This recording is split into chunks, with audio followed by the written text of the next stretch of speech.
የተማርኩት እስከ 8 ከ8 ወደ 9 አልፍ ያለው ከዛ በኋላ ወደ ትዳር ገባሁ ትዳር ከገባሁ በኋላ ያው 3 ልጆች ወልጄ ያለሁ ያኔ ስኖር ማለት ነው በጣም ከባድ ነበር የባሌ እጅ ነበር ማያው እና 3 ልጆች ነበሩኝ እና በጣም ከባድ ነበር የባሌ እጅ ማየት ማለት ያው ውሃ ቀጠነው ውሃ ወፈረ ብሎ ባል መጠየቅ ራሱ ያስጠላል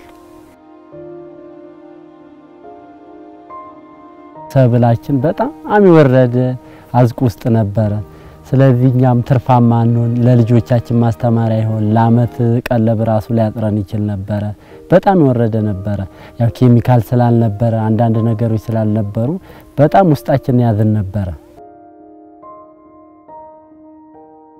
ጤፍና ስንዴ ሽምቡራ በማመርት ሰዓት ኑሮዬ በጣም ዝቅተኛ ነበር ልጆችም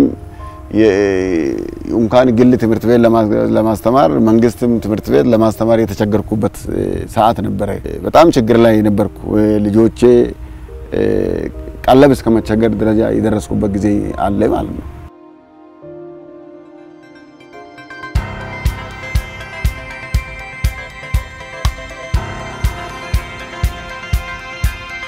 Well, the ETA was established back in 2010 following a 2-year diagnostic study. Back in 2008-2009, the agricultural sector had begun to grow, but fundamental transformation was not happening. So there was a desire to see that transformation process begin from a country and a sector that was focused on food insecurity and subsistence production to one that was more actively engaged in the global food supply chain, but really moving to the next level of agricultural development and agricultural transformation. Ethiopian agriculture is a subsistence. The farming system is not modernized, and even though the national economy dependent on agriculture, the government focus and the stakeholders integration in the sector and investment in agriculture is very minimal. And due to that, those problems, the production and productivity is not achieved as it is intended to be.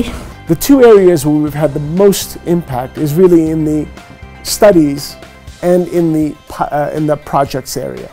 In the studies area, we have developed over 250 different studies.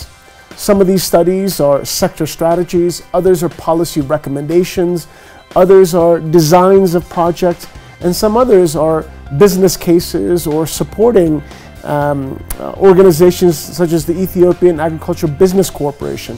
But the second one that's had a real practical impact is the projects that we've implemented. And in this regard, we've implemented about 48 different projects over the past 10 years.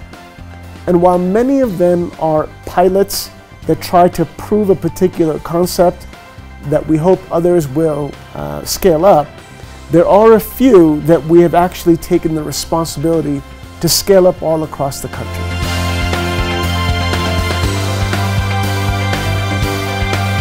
እኛ አሁን ለምሳሌ 4 ጊዜ ደጋግመን አርሰን በአምስተኛ ነው የምንዘራበት ዘር የሚወድቀው በአምስተኛ ነው ምክንያቱም መሬቱ እንትን እየደከመ ስለሚመጣ በደንብ ጠበቅ አርገን መስጠት አለብን So the Transformation Council asked us to please look at a project that could provide farmers with more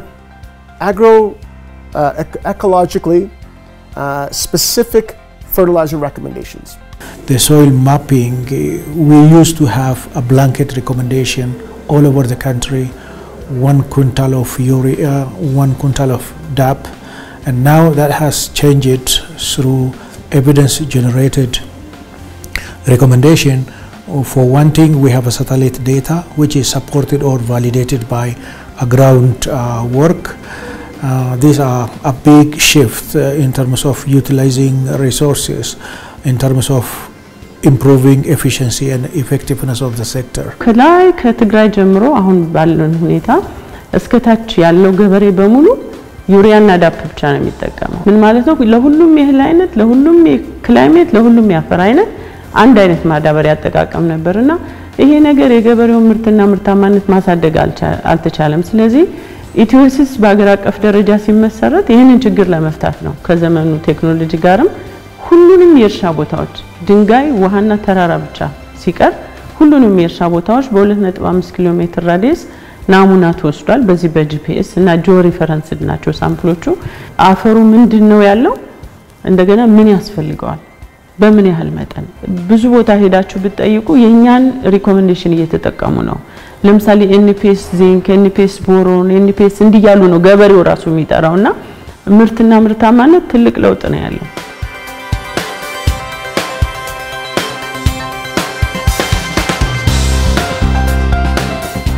important element introduced by ATA called direct seed marketing. So the producers, the farmers and their cooperatives or their institutions, they multiply seed and they get it certified and they disseminate in their neighboring farming community. It was not the case, any seed produced will be put into a central pocket and then redistributed. And now with this direct seed marketing, the entire moving seed from one location to another location and then back to the same location is offset. Farmers were complaining receiving adulterated seed or poor quality seed, getting seed untimely after planting, and the government is complaining that we have a huge volume of seed carryover. And mind you that in this country we are producing a small amount of seed. The driving factors why ETA launched this project was there was a big mismatch between seed demand and supply in Ethiopia. So there was only 15% of Ethiopian farmers used to have access to improved seeds. So there was almost 85% of unmet seed demand. So because of this reason, it was very difficult to move for ETA to improve production and productivity in Ethiopia. እነሱ ደግሞ በጊዜ አሁን ለምሳሌ ከመሬቱ የሚስማማ ዋግ በሽታ የሚቋቋም ዘር ያቀረቡ ያው እነሱ ድጋፍ ማድረግ ጀመሩ እኛ ደግሞ በጥራት ዘሩን ሰብስበን ለነሱ እናስረክብ ነበር የተወሰነ ጊዜ ማለት ነው After we done that diagnostic studies we understood that cooperatives have a lot of challenge like they don't have adequate finance to invest on seed production they don't have the facilities required to successfully produce process and market seed and also they don't have skilled manpower ETA በእኛ ወረዳ ሲገባ መጀመሪያ የፍራፍሬ ችግኝ ይዞልን የመጣው ከዛ ቀደም ብሎ ለባለሙያዎች ስልጠና ሰጠ ያ ስልጠና ወደ ገበሬዎች እንዲወርድ ተደረገ So in order to boost the seed production we introduced what we call the cooperative seed producers and we established over 14 unions these unions are legal institutions now accredited by the federal or the regional regulatory institutions.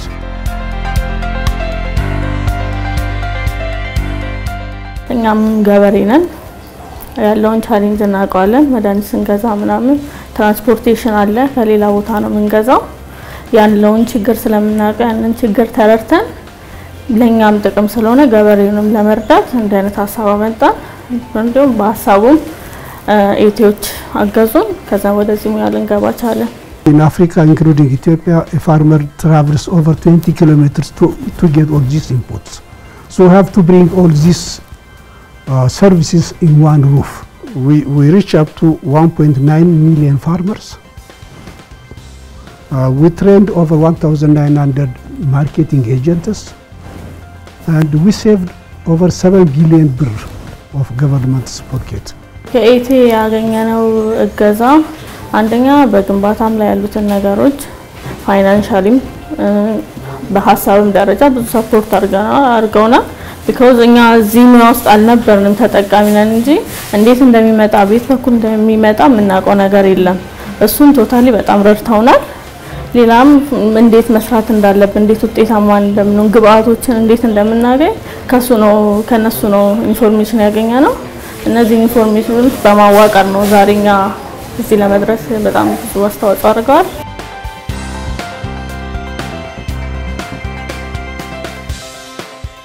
Ethiopia has a huge public extension service, which is actually the biggest in Africa and third biggest in the world. There is still a problem in delivering information or extension service to smallholder farmer. We introduced a digital solution, which is interactive voice response, which just by recording all the public extension or the extension package on 21 crops in digitally in one place, and by making it available for smallholder farmers across the country. ድሮ ያው የግብርና ባለሙያ ጠርተን እስከሚደርስልን ድረስ ብዙ ሰዓታት ይባክን ነበር። አሁን ግን ያው ቴክኖሎጂው ያው መስመሩ ክፍት ነው። 8028 ደውለን ነፃ በሆነ መስመር የሚያስፈልገንን ምርት መሰብሰብ ይሆናል። የፈለግነው መረጃ እናገኛለን። This content can be accessed by across the country with normal phone in 5 languages. Since 2014 up to now, we have registered 5.3 million smallholder farmers and other users, and these 5.3 million smallholder farmers have accessed or called to the system 46 times from its beginning. This is just for the inbound calls. For the outbound calls, we sent about 6 million alerts to smallholder farmers, and we have also conducted a lot of surveys by interviewing or by doing a simple survey in 100,000s. ከዚህም በፊት በጣም አስቸጋሪ ነበር። እኛ እንረከባለን መልሰን እኛ እንሸጣለን። ሁለት ሰው ነው ሆነን እናከፋፍለው። አንዱ ገንዘብ ይቀበላል፣ አንደኛው ደግሞ እየጻፈ እንትን ይላል። ያንን ነገር ስናስረክብ እንትን በምንበት ጊዜ ግን በጣም ጫና አለው። ለምን ጠዋት የወጣ ስራውን ትቶ እስከ ማታ ድረስ እንደሚውል። በፊት ጊዜ የሞባይል ሲስተም ሳይመጣ በኮሚቴ ነበረ መዳበሪያ ወይም ምርጥ ዘርም ለህብረተሰቡ የሚተላለፈው። ግን በዛ ወቅት ብዙ ለገብሮቻችን ያው ሲንገላቱ ነበረ። ያ ገበሬው የራሱ ወደ ራሱ ስለሚያደላ በወቅቱ ህብረተሰቡ ቶሎ መስተንግዶ በማጣት እንግልት ነበረ። የግብአት ፋይናንሲንግ አቅርቦት በሀገራችን የነበሩትን ችግሮችን ዋናዎችን ለመፍታት ነው አይቢኤስ ኢንተርፌስ የተደረገው። ከዋናዎቹ ችግሮች አንደኛ የሚመጣውን በሙሉ በክልሉ በጀት 100% ጋራንቲ ስለሆነ የኢትዮጵያ ንግድ ባንክ በማይመልሱ ክልሎች ላይ ከበጀታቸው እየተቆረጠ የክልል በጀት በርደን ይደርስ ነበር። እንዲሁም ደግሞ ኮኦፐሬቲቮች ደግሞ የፋይናንስ አሰራር ችሎታ ሳይኖራቸው ፋይናንሱን ሲያስተዳድሩት ነበር። እንደገና ደግሞ የብድር አመላለሱ ሁኔታ በተለያዩ ዲፊዝ ስለተደረገ በጣም የተከማቸ የተበላሸ ብድሮች ነበሩት እና አርሶ አደር ደግሞ የሚፈልገውን የብድር ግብአት አይደርስለትም ነበር። እነዚህዎችን ስራዎችን እነዚህ ችግሮችን ሶልቭ ለማድረግ አይቢኤስን በኢቲኤ በማጥናት ኢንትሮዲዩስ ተደረገ። ማህበራት የስራ ክፍፍል አልነበራቸው። የስራ ክፍፍል ሲባል የገበሬዎች ህብረት ስራ ማህበር ግብአትን ያሰራጫል፣ ከገበሬዎች የሚሰበሰበውን ምርት ይሰበስባል። እንደዛውም ደግሞ የግብአት ሽያጭ የተሰበሰበውን ገንዘቦችን እሱ ነው ሰብስቦ ወደ ባንክ የሚያስገባው። አሁን ይመጣል፣ ማይክሮ ፋይናንስ ይከፍላል፣ ከዛ ቫውቸሩን ተቀብሎ ይወስዳል ማለት ነው። ይሄ በካሽ ሲሆን ነው። በብድር ሲሆን ደግሞ አርሶ አደሩ ማይክሮ ፋይናንስ ጋር ቀርቦ የብድር ፍላጎትን ይጠይቃል። በዛ መሰረት አርሶ አደሩ የፋይናንስ ስልጠና ይሰጠዋል፣ ቢዝነስ ፕላን እንዲሰራ ይደረጋል፣ ወደ ቢዝነስም እንዲቀየር ማለት ነው። ከዛ በኋላ በተመሳሳይ ያቺ የክሬዲት ቫውቸር ይቀበላል። እሷን ቫውቸር ይዞ ሄዶ ግብአትን ይወስዳል። ከኢቲኤ ጋር ያው አቅም ግንባታ ላይ ነው የምንሰራው። አቅም ግንባታ ላይ ብዙ ስልጠና ማለት ነው ለሰራተኞች እንዲሁም ለቦርድ ወይም ለስራ አመራሮች ስልጠና ይሰጥልናል። ይሄ ስልጠና እንዴ እንደምናውቀው ሰው ሲያውቅ ነው የሚሰራው። ካላወቀ በድንግዝግዝ እንደመስራት ነው። የተሻለ ለመስራት የሚለውጡ ነገሮች ሌሎችን ለመለወጥ መጀመሪያ ራስን መለወጥ የተሻለ ነውና ኤቲኤ ያደረገው ነገር መሰረታዊ ነገሮችን ሰዎች እንዲያውቁ ስራቸውን እንዴት ቢተገብሩ የተሻለ ውጤት ያመጣሉ የሚለው ነገር ስልጠና እየሰጠን ነው። አይቢኤስ በሙከራ ደረጃ በ2006 በአማራ በ5 ወረዳዎችን ጀምሮ ነው አሁን ባለበት ወቅት ወደ 680 የሚሆኑትን በአራት ትላልቅ ክልሎች የምንላቸው በሀገራችን በትግራይ፣ በአማራ፣ በደቡብ፣ በኦሮሚያ ስራ ላይ እየሰራ ይገኛል። ለዚህ ስራ ሲባል የተለያዩ የሳተላይት ቅርንጫፍ ጽሕፈት ቤቶች ወደ 1260 የሚሆኑ ተከፍተዋል።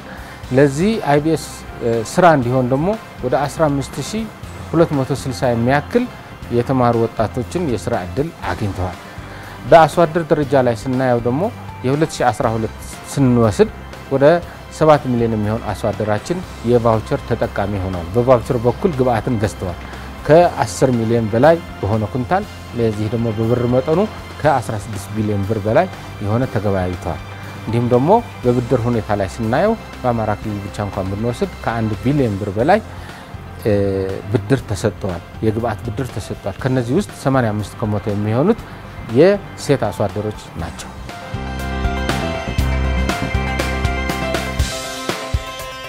The commercialization of a smallholder was not even a dream at that time. So bringing the farming community, bringing their plots together and forming a cluster and taking the smallholder towards a commercial agriculture is also an introduction by Agricultural Transformation Agency. So this clustering is about bringing actors working around that commodity across the value chain in that geography to come together to identify their common challenges, propose solutions, share duties and responsibilities, create common and trust among themselves, and finally everybody should benefit out of that exercise. መጀመሪያ ሲሰጠን እንኳን ሲያግባባና ሲሰጡን እንኳን በቃ እንደቀላል ነገር ነበር ስናያቸው የነበረው ማለት በመጀመሪያ መዳበሪያ ይሄን አልተጠቀሙ ለሄክታር ራሱ ሲሉን እናንተ እንደው መሬታችን ልታባለጉና ጥቅም አይሰጠንም ጥሩ ነገር አይሆንም የማለት ነበር እንተን ያለው ማለት ስለዚህ አሁን ግን ቀጥታ ወደ ግብርናው ዓለም ስንገባ ሲመፍሩ ምን ሲሉን እያስተማሩን ሲሄዱ እያደር በጣም ለራሳችን እንደሆነ ጠቀሜታውን አየን የነሱን ትምህርት ተከታተለን አሁን በነሱ ትምህርትና ባስተማሩ በመከሩ ጥሩ ደረጃ እንደደረሰን ነው የሚገልጸው ማለት ነው።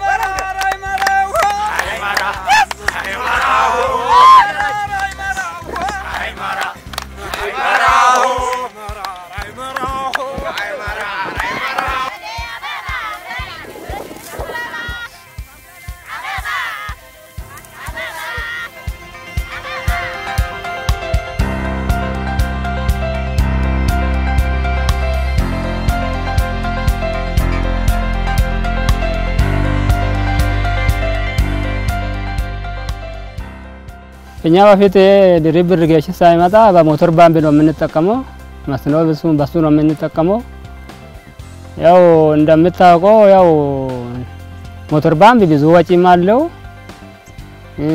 ያው የአየር ብክለትም አለው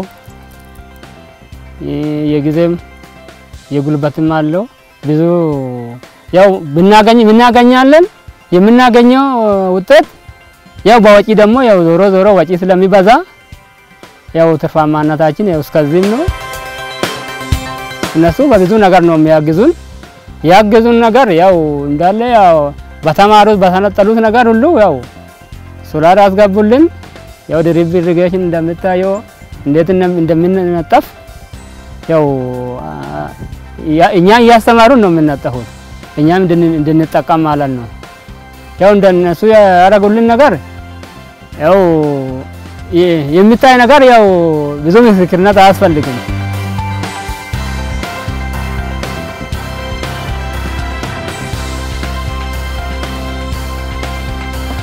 ኤቲኦች በጋበዙት መሰረት ቡርቱማል ኢትዮጵያ መጥቶ እዚህ የዛሬ ከ5 ዓመት በፊት ጥናት አደረገ ከፍተኛ የሆነ የገብስ ምርት እንዳለ ካወቁ በኋላ እዚህ ቦታ ላይ የቢራ ገብስ ወይ የብቅል ገብስ ብናመርት አዋጪ ይሆናል ብሎ ኢንቨስትመንታቸውን ይዘው መጡ እዚህ ቦታ ላይ ስለዚህ መጀመሪያ ትልቁ ሮል የተጫወተው ኤቲኤ ነው ማለት ነው እዚህ ቡርቱማል ኢትዮጵያ ውስጥ እንዲገባ ኤቲኤ ያደረገው ነገር ምንድነው አሁን የሚያደርገው በየተወሰነ ጊዜ ውስጥ ስቴክሆልደርስ ከኛ ጋር የሚገናኙትን እስከ አርሶ አደር ድረስ በየ3 ወሩ ግምገማ እያካሄደ ምን እናግዛችሁ፣ ምን እየሰራችሁ ነው፣ ምን ብናግዛችሁ ጥሩ ነው የሚለውን ነገር ኤቲኤ ራሱ ብዙ ጊዜ የኮኦርዲኔተር ስራ ይሰራል እና የኤቲኤ ድጋፍ ትልቅ ነው እዚህ ቦታ ላይ የምናየው ነገር ማለት ነው።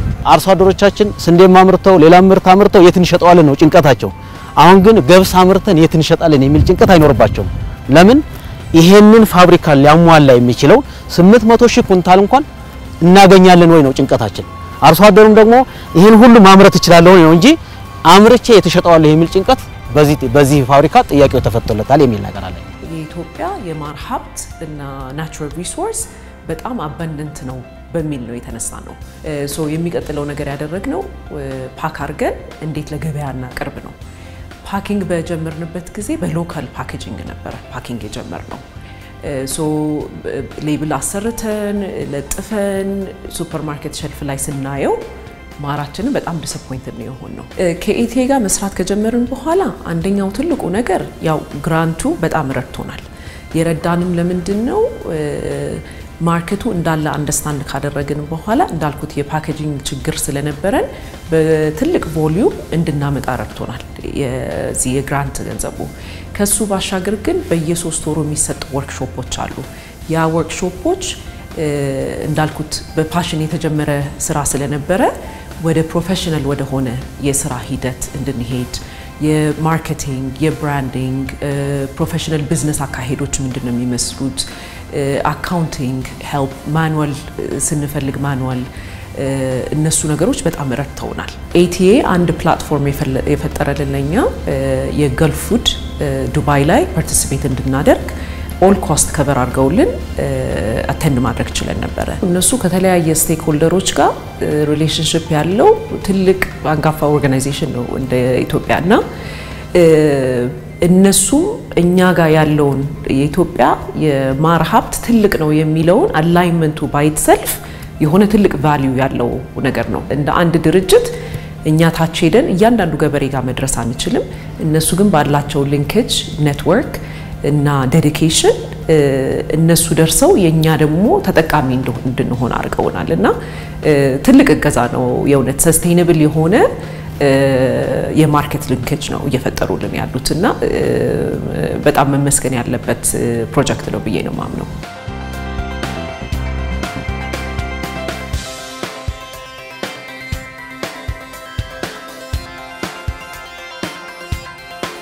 Overall, the total 2012 to 2019 spending, considering the economy-wide analysis of ATA impacts, was $138.9 million, with 13.4% spent, $80.6 million on support of functions and overheads.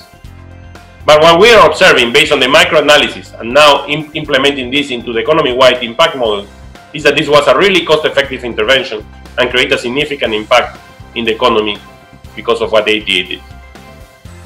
Now, let's look at other results, especially at employment creation and poverty reduction. So, due to the favorable economic effects on non-agricultural sectors, the operation of the ATA contributed to create a total of 11,000 jobs between 2013 and 2019 period. The productivity gains from ATA interventions resulted in wage growth in agriculture and in reduction in food prices, which combined with employment creation resulted in a considerable effect on poverty reduction. The number of rural and urban poor individuals shrinks by about 210,000 and 76,000 respectively by the end of the evaluation period. The cost of reducing poverty by ATA over the 7-year period is between $485 per person per year in average, and the range as is mentioned below goes from 352 to the highest of 2,801. But even looking at the highest investment, the impact is still extremely important of the intervention. So in average, it was $485 per person per year to move them out of poverty. So this intervention really contributed substantially to achieve SDG 2 and SDG 1 in the case of Ethiopia, which is the case of poverty. So the impacts are really important at economy-wide, and that's something to learn from this experience and something to document properly. In terms of the major accomplishments of the ATA, I think it is really about delivery.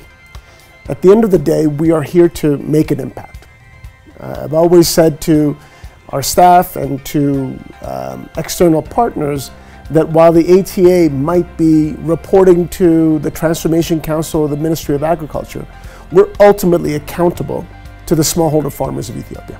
የግብርና ባለሙያ የሚወረዳችን ባለሙያዎች አንዳንድ ነገሮች ባይኖሩ ኖሮ ማለት እኛ አይደለም ባንክ ብር ሊኖረን አይደለም ከቁርበት መኝታ ሌላ መኝታ ላይ ልንተኛ ቀርቶ አይደለም ወደ ድህነት አሮንቃ ውስጥ ገብተን ልንሰደድም እንችላለን ማለት ነው። ስለዚህ የነሱ መኖር ግን ለኛ ተስፋ ነው።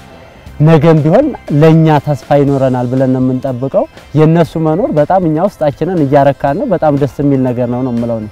እኛ አሁን ለምሳሌ ይሄ እድል ስለደረሰኝ እኔ እንደው እውነት በእግዚአብሔር ፊት በጣም አርጌ እንደው ምስጋና ይላቀ ነው። ለምን ቢባል እኔ ብዙ መከራ አሳልፌያለሁ፣ ብዙ ነገሮችን አሳልፌያለሁ።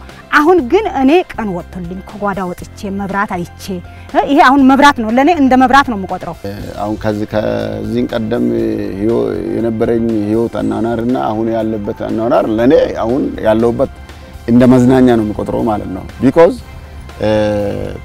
ትላንት ለምግብ የተቸገርኩ ዘውዬ ዛሬ በ3 ወር ልዩነት 5 ሚሊዮን 6 ሚሊዮን ብር ማገኝበት ሰዓት ላይ ነው አሁን ያለው። ከዚህም አልፎ የሥራ እድል የመፍጠር ሌሎችም ሰዎች ለራሴ ያቃተኝ አሁን ለኦልሞስት ከ100 ሰራተኛ በላይ በስሬ አሁን እንጀራ ይበላል ማለት ነው። For the coming 10 years, ATA together with Ministry of Agriculture should integrate more than ever. And obviously we are working together to realize our common vision. So the future is brighter, and the future is about working together, it's about collaboration. I can see this because the two institutions do have the same goal. We still have miles to go for the sector to transform. We know, although we've done quite significant achievements in the past 10 years, we still are left quite enormous tasks to do in the years to come. እኔ የወለደችኝ እናቴን እንደነሱ አላያትም። ወንድሜን እንደዛ አላየውም። በመሶቦ ያለ ነገር በጓዳ ያለ ነገር በመመካከር በመሳሳም በመፈቃቀር ሁሉ ነገራችን ያው አንድ ላይ በቃ በፍቅር ነው የምንኖረው። አሜን ባቻሁን አሜን ደንጎ ኦሮሆ ገፋሁ ከዲን ወገሬት አሜን አፋር ወገሬት አሜን ዘርን እሰደን ወገሬት አሜን ኢትዮጵያ ወገሬት